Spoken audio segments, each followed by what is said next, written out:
Subscribe to Bookworm and press the bell icon. Watch various interesting educational videos. Hello friends, welcome back to our YouTube channel Bookworm. Hope you guys are enjoying our videos and please keep supporting us to make this kind of interesting videos. So let's move on and talk about today's topic. My name is Deepayan Ghosh and I'm back with another lecture video which is latent heat. This is basically the second part of the video, the basics of matter. If you haven't checked that video, please do watch that before. I will give the link in the cards and also in the description box. So let's begin with today's lecture. So today we are going to talk about latent heat. So what is latent heat? The definition is the amount of heat absorbed or released when a substance undergoes a change of state without any change in temperature. That means the substance changes states but do not change its temperature. So the term latent heat was first introduced around 1762 by a British chemist named Joseph Black. This is the picture of Joseph Black. So there are different types of latent heat. Examples are latent heat of fusion, latent heat of vaporization, which involved in phase changes of a substance. That is, a substance condensing or vaporizing at a specified temperature and pressure. In this topic, we are going to cover latent heat of fusion, vaporization as well as the evaporation, and we are also taking some examples, that means various important questions for this topic. So watch this video till the very end. So let's move forward to the next point, which is specific latent heat. This is basically similar to the latent heat, but when the latent heat is expressed in terms of unit mass of a substance, then the latent heat is called the specific latent heat of a substance. Next, we are going to see the formula to how to calculate the latent heat. So specific latent heat, that is, we have taken L for the specific latent heat, which expresses that the amount of energy in form of heat required to completely affect a phase change of a unit of mass, that is the specific latent heat. So here L is specific latent heat, Q is the energy, and M is the mass.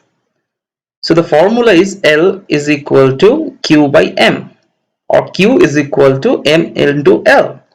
If Q is the amount of energy which is being released or absorbed during the change of state of the substance, which is taken into kilojoule or kilocalorie, M is the mass of the substance, which can be taken as kilograms or grams, and L be the specific latent heat.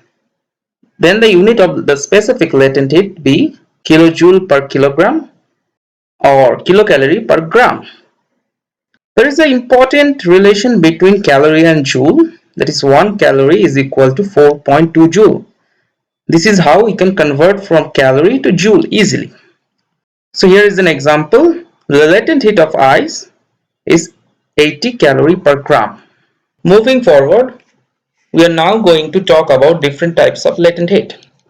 First one is the specific latent heat of fusion. So the specific latent heat of fusion of a substance is defined as the amount of heat required to convert 1 gram of the substance from the solid state to its liquid state without changing temperature of that particular substance. Here we take an example. The specific heat of fusion of ice is 336 kilojoule per kilograms. Next one is the specific heat of vaporization. This is basically same, but here the phase changes is from liquid state to gaseous state or from liquid state to vapor state. So the specific heat of vaporization is the amount of heat required to convert unit mass of the substance from its liquid state to its vapor state without changing its temperature. The example we take, the specific latent heat of steam is 2268 kilojoule per kilograms. Now we are going to talk about different effects of the latent heat. First one is the latent heat of fusion. So we take different types of examples here. First one is drinks are cooled more effectively by adding ice cubes than by keeping them in ice cold water at 0 degrees Celsius. We're going to discuss what is the cause behind this. So, due to its high specific latent heat of ice, 1 gram of ice absorbs 336 joule of heat from the cold drink to melt into water at 0 degrees Celsius. That is why cold drinks lose a large amount of heat and can be cooled quickly. Next point is, in very cold conditions, the water lakes and ponds does not freeze all at once. The reason behind this, during freezing, every gram of water will release 336 joule of heat to the atmosphere. That is why making the surroundings pleasant and warm. Snow on the top of the mountain does not melt at once. This is basically the same reason.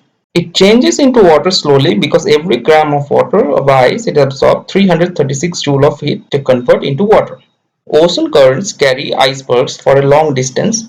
This is also basically for the same reason, that is the ice having a specific latent heat of fusion is 336 joule per gram. So these are basically the effects of fusion. Next we are going to study the different effects of latent heat of vaporization. We take different types of examples here. First one is, steam causes more severe burns than boiling water. As we know, both boiling water and steam having the same temperature, that is 100 degrees Celsius. But when 1 gram of steam condenses, it releases 2268 joule of heat in addition to the heat released by the boiling water.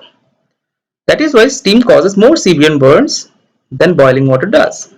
Next point is, in the cold countries, buildings are centrally heated by passing hot water. This is basically the same reason. In the cold countries, buildings are centrally heated by passing hot water, that is at 100 degrees Celsius from basement to upwards to every room in the building. The main reason behind this, 1 gram of steam at 100 degrees Celsius will release an extra 2268 joule of heat energy, besides that of the boiling water. Third point is, steam is used for running trains and machines.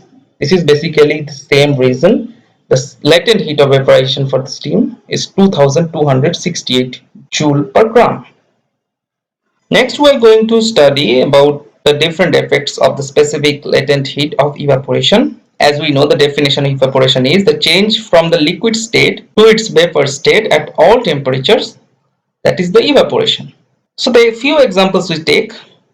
One is, water kept in a clay pot remains cool and fresh. The reason behind this, the evaporation of water from the minute pores present in the clay pot. As the water gradually evaporates, it absorbs heat from within and produces the cooling. So this is basically the effects of the specific latent heat of fusion, evaporation and vaporization. So finally we take some important questions related to this topic. I have taken here few questions. If you have any other questions, you can write in the comments. So the first question we take, what is the matter? That is the definition of matter and what it is composed of. I've already discussed this on that previous video. If you haven't checked that video, please do take that video first.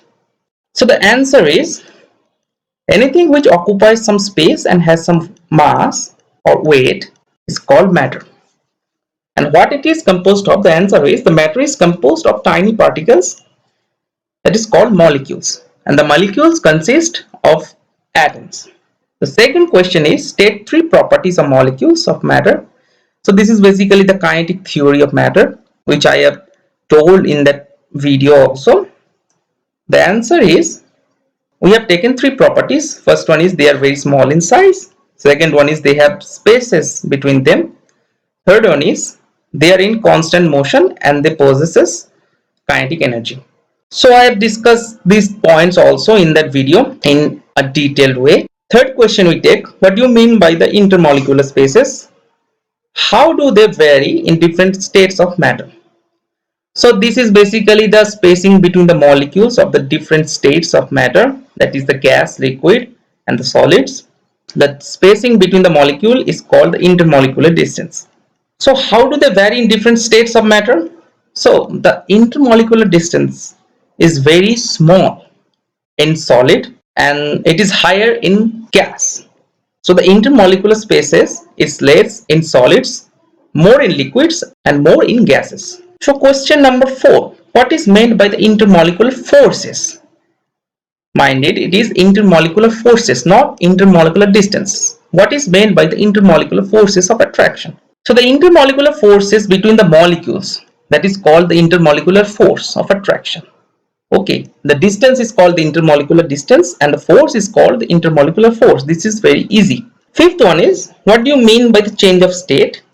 Write the flow chart showing the complete cycle of change of state. So the answer is change of state. That means changing from one state to another state of the matter or the substance is called the change of states.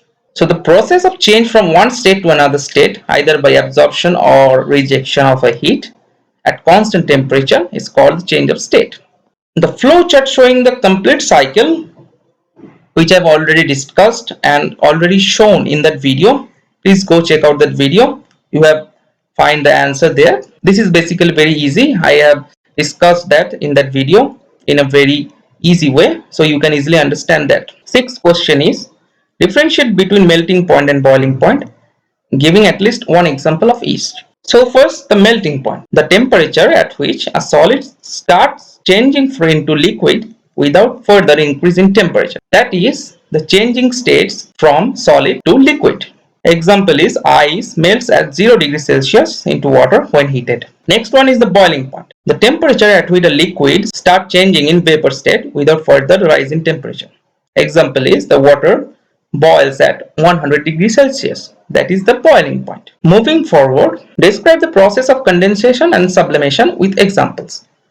I've also discussed this in a detailed way in that video. So the definition is, the change of vapors on cooling at fixed temperature to liquid state is called the condensation process, and the process of change of solid directly into vapor on heating is called the sublimation process. This is basically the inverse process of each other.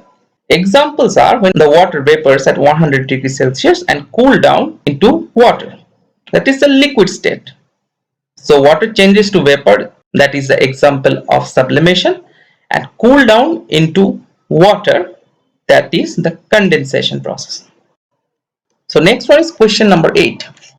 Wet clothes dry more quickly on a warm day than a cold humid day. What is the reason behind this? The answer is, the rate of evaporation is directly proportional to temperature. This is basically very easy. As the temperature is high, the wet clothes dry more quickly. So the rate of evaporation is higher on the warmer day, that is hot day, than cold day, having low temperature, and the clothes dry soon on the warm day. Next one is, water in the dish evaporates faster than in a bottle. What is the reason behind this? The answer is, rate of evaporation is more when the area of exposed surface is more. If the surface is larger, the evaporation will also be larger. As area exposed in a dish is more, the evaporation is also more. Finally, the last question, that is the question number 10. Why are volatile liquids such as alcohol and spirit stored in tightly closed bottles? The answer is, rate of evaporation depends on nature of the liquid. That is, more volatile liquids like alcohol or spirit evaporates very easily. Hence, they are stored in a tightly closed bottles. So these are various important questions related to this topic. If you enjoyed the video, please like the video, and if you have any queries, please write in the comment section. I will be happy to answer all your queries, and please subscribe to our channel to watch various types of educational videos. So thank you, and I hope you to see you in my next video. And please do check out that previous video if you want to know detailed analysis of the chapter. Links are in the description.